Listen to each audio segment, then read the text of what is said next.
और मैडम मैं इसकी मजम्मत करता हूं, हमारा हाल आप ये करके रख दी है कि तूफान में कश्ती में तासुबियत की फिरका परस्ती के एक तूफान में बगैर मल्लाह के हमको कश्ती में डालकर छोड़कर साहिल पर बैठकर सब तमाशा देख रहे हैं। मगर याद रखो ये तमाशा देखने वालों, ये कश्ती साहिल को पहुंचेगी और इंशाअल्लाह ताला हम कश्ती जलाकर जमहूरी अंदाज में अपने हक को हासिल करेंगे। ये ऐवान को समझ हाय नमस्ते, आप देख रहे हैं मसाला बैट्स। आज की ताज़ा तरीन खबरों में आपका स्वागत है। नागरिकता संशोधन कानून 2019 सीएए को लागू कर भाजपा ने लोकसभा चुनाव में उतरने से पहले हिंदुत्व के तरकश में एक और तीर सजा लिया है।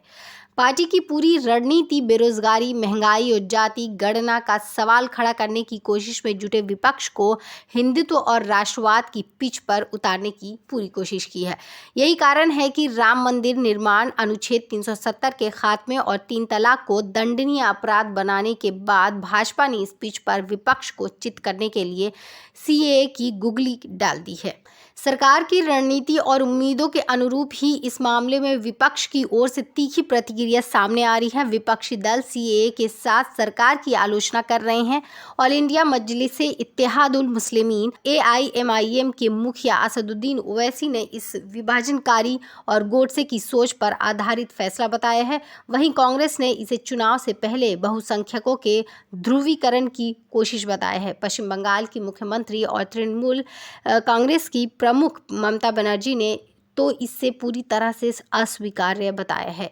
जाहिर तौर पर भाजपा को विपक्ष से ऐसी ही प्रतिक्रिया की उम्मीद थी। भाजपा ने भी इस पर पलटवार करते हुए इसे विपक्ष की हिंदू विरोधी सोच बताई। मोदी सरकार ने अपने दूसरे कार्यकाल में हिंदुत्व और राष्ट्रवाद से जुड़े अहम मुद्दों को ताबड़तोड़ मगर चरणबद्ध तरीके से अमली जामा पहनाया है। सत्ता में आते ही पहले साल 2019 के मानसून सत्र में 3 तलाक को दंडनीय अपराध बताया था। फिर इसी सत्र में 5 अगस्त को अचानक जम्मू कश्मीर को 2 केंद्रीय शासित प्रदेशों में विभाजित कर दशकों पुराने अनुच्छेद 370 को निरस्त कर दिया था। उसी साल नवंबर में सुप्रीम कोर्ट की पीठ ने राम मंदिर के पक्ष में फैसला दिया था।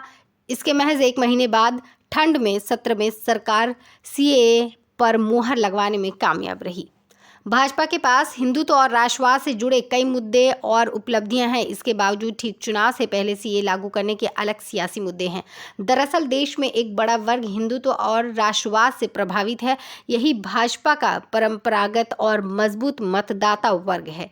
चुनाव में उतरने से पहले भाजपा चाहती है कि इस विचारधारा से जुड़े 22 से 25% मतदाता बीते 2 चुनाव की तरह ही इस चुनाव में भी मजबूती और पूरी आक्रामकता के साथ उससे जुड़े रहें।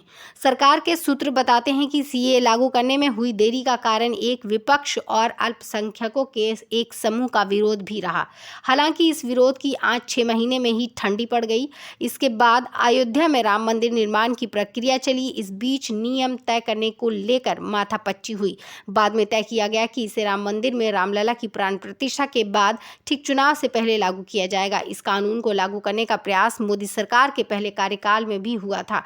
तब साल 2016 में लोकसभा में पारित हुआ। विधेयक राज्यसभा में अटक गया था। इसके बाद इसे संसदीय समिति को सौंप दिया गया था। सीए का विरोध करने वालों का कहना है कि इस कानून में मुस्लिमों के साथ भेदभाव किया गया है।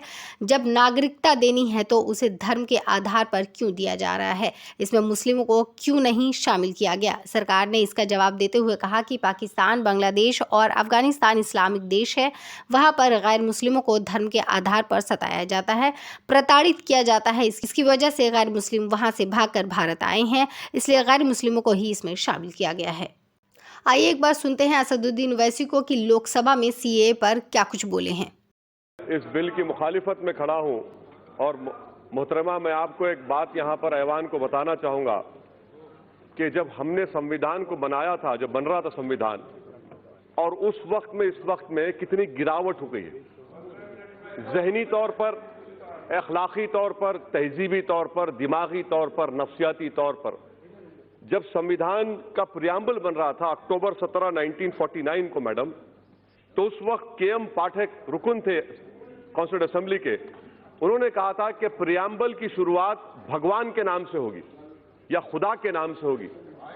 आपको जानकर हैरत होगी कि राजेंद्र प्रसाद साहब ने जाकर कहा कि नहीं, संविधान की शुरुआत भगवान या खुदा के नाम से नहीं हो सकती। वोटिंग हुई, वोटिंग में KM कामत साहब हार गए। जब संविधान का प्रियम्बल लिखा जा रहा था तो उसको भगवान खुदा के नाम से ही लिखा गया।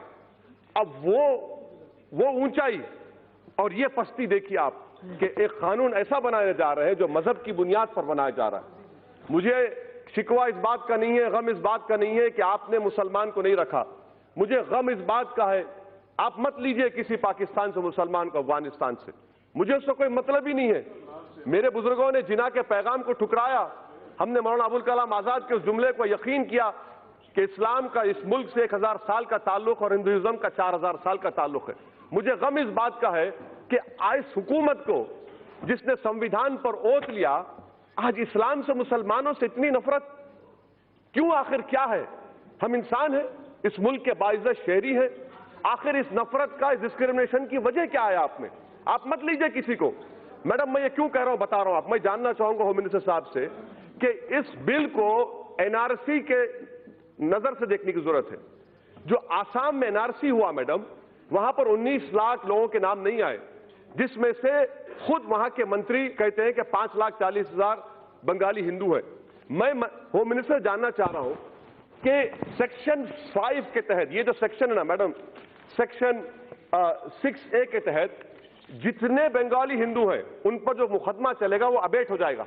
और किस पर मुकदमा चलेगा? फॉरेन ट्रिब्यूनल से मुसलमानों पर। बताइए होम मिनिस्टर साहब, ये डिस्क्रिमिनेशन नहीं है? आर्टिकल 14 फेल का होता है, जहां पर मजहब आ जाता है, रीजनेबल क्लास वहां पर फेल हो जाता है। आप एनआरसी आसाम के 5,40,000 बंगाली हिंदुओं के लिए आप यह कानून बना रहे हैं। और जब एनआरसी हो जाएगा, अगर अमित शाह साहब का नाम नहीं आएगा और उन्हीं के पार्टी के किसी एक मुसलमान का नाम नहीं आएगा, तो सीएबी के जरिए अमित शाह का नाम आ जाएगा, मुसलमान का नाम नहीं आएगा। यह इनकी साजिश है कि स्टेटलेस बनाना मुसलमानों को। और मैडम मैं इसकी मजम्मत करता हूं, हमारा हाल आप यह करके रख दिए है कि तूफान में, किश्ती में तासुबियत की, फिरका परस्ती के एक तूफान में बगैर मल्लाह के हमको किश्ती में डालकर छोड़कर साहिल पर बैठकर सब तमाशा देख रहे हैं। मगर याद रखो ये तमाशा देखने वालों, ये कश्ती साहिल को पहुंचेगी और इंशाअल्लाह ताला हम कश्ती जलाकर जमहूरी अंदाज में अपने हक को हासिल करेंगे। ये ऐवान को समझने की जरूरत है। तीसरी बात मैडम जो मैं आपके सामने रखना चाहूंगा कि PoK, sir PoK, home minister साहब अब यह क्यों भूल जाते हैं कि 1/3 एरिया हिंदुस्तान का चीन में है? आप डर रहे हैं क्योंकि कल अगर दलाई लामा मर जाएंगे, नया दलाई लामा आएगा, तो आप उसके लिए रोक रहे हैं। क्या तिब्बत के लोगों में मुसलमान नहीं है? क्यों नहीं देते आप दलाई लामा? आप इंतजार कर रहे हैं। मैडम यही तो हम पूछ रहे हैं, चीन के बारे में क्यों नहीं रखते आप? क्यों डर रहे चीन से आप? 1/3 एरिया चीन, भारत का चीन में है, और खुद होम मिनिस्टर ने कहा था एक्साइज चीन पर नहीं छोड़ेंगे, आज आप छोड़ दिए। इतना क्यों डरते चीन से आप? चौथी बात मैडम, क्या हमारे होम मिनिस्टर साहब जानते हैं टाइगर सिद्दीकी कौन था? टाइगर सिद्दीकी वो शख्स था जिसको हिंदुस्तान में हमने पनाह दी, मुक्ति वाहिनी बनाई और बांग्लादेश बना। अगर ये लोग सरकार में होते तो टाइगर सिद्दीकी कभी नहीं बनाता मुक्ति वाहिनी को। और भाई पांचवी बात मैडम, अफगानिस्तान की बात कर रहे हैं, यकीनन आप जानते हैं तालिबान आएगा। जब तालिबान आएगा तो आपको जरूरत है हजारा की, ताजिक की, आपको जरूरत है भारत में, ताकि हम स्ट्रेटेजिक कंट्रोल कर सके। मगर आपके कानून की वजह से आप उन तमाम ताजिक को, उज्बेक को, तालिबान जब हुकूमत करेगा अफगानिस्तान में, आपका तो काट चला गया। ये आपकी सोच है, ये आपका विजन है। मुझे उम्मीद नहीं थी कि इतना बड़ा ब्लंडर स्ट्रेटेजिक सिक्योरिटी के एंगल से आप लोग करेंगे। अफगानिस्तान में सिख है, मैं जानता हूं। तालिबान के जमाने में होम मिनिस्टर साहब जानते हैं कि करेंसी का पूरा मामला सिखों के पास था, आज भी उन्हीं के पास है। और क्या गारंटी ले रहे होम मिनिस्टर साहब कि पाकिस्तान को ना हिंदुस्तान के हिंदुओं से मतलब है, ना पाकिस्तान से मतलब है, वो घुसाएगा यहां पर, आप कैसे रोकेंगे? और क्या आप बताएंगे मैडम कि कितने लोग हैं जिनको आप सिटीजनशिप देने जा रहे हैं? नंबर बताइए, स्टेट वाइज बताइए। कहो कह रहे हैं मैडम। और एक बात, ये कानून जो बनाया जा रहा है इसलिए बनाया जा रहा है कि दोबारा पार्टीशन हो।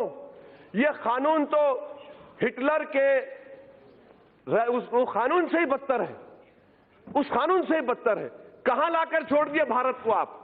अगर आपने संविधान पर रोक किया था, हम मुसलमानों का गुनाह क्या है कि मुसलमान है? मुझे पाकिस्तान से मत लीजिए, अफगानिस्तान से मत लीजिए, मगर इस्लाम के ताल्लुक से, मुसलमानों के ताल्लुक से इस ऐवान को सोचना पड़ेगा। आप जो मैसेज दे रहे हैं, आपकी वजह से पॉलिटिकल मार्जिनाइजेशन हो गया मुसलमानों का। आप तो उनको दबा रहे हैं, उनके सीने पर पैर रखकर आप कह रहे हैं कि अब तू इस मुल्क का बाइज़्ज़त शहरी नहीं बल्कि तो स्टेटलेस बनाया जाएगा। इसीलिए मैं कह रहा हूं मैडम कि ये एक पार्टीशन होने जा रहा है। मैडम, मैं आपको कहना चाह रहा हूं, अंग्रेजी में कहावत है कि those who do not learn from history are condemned to be repeated. Sri Lanka के 10 लाख तमिलियंस मद्रास में, तमिलनाडु में है, हिंदू नहीं है क्या? खत्म करो, नेपाल में मधेसी नहीं, हिंदू नहीं है, बताइए। अच्छा मैडम, ये होम मिनिस्टर साहब बता दीजिए कि म्यांमार में चिन, काचिन, अरहकान, अरे चंद साल तक ऑल इंडिया रेडियो पर काचिन का रेडियो सर्विस चलता था। ये चिन लोग क्रिश्चियन है म्यांमार के, आप इंतजार कर रहे हैं, क्या इंतजार कर रहे हैं? कौन सा स्ट्रेटेजी आपकी? इस देश में हिंदू और मुसलमान को बांटने का काम ये सरकार कर रही है। बहुत लोग को बहुत अच्छा लग रहा होगा कि ये लागू हुआ, क्योंकि बहुत लोग बहुत खुश रहे, बहुत जश्न मना रहे हैं। इस पर आपकी क्या कुछ राय है, प्लीज कमेंट बॉक्स में जरूर बताइएगा। मिलते हैं किसी एक ऐसी नई पेशकश के साथ, तब तक के लिए इजाजत दीजिए। और वीडियो अच्छा लगे तो लाइक शेयर सब्सक्राइब जरूर करिएगा। इसी के साथ बने रहिए मसाला बैट्स पे अन्य खबरों के साथ। तब तक के लिए नमस्कार।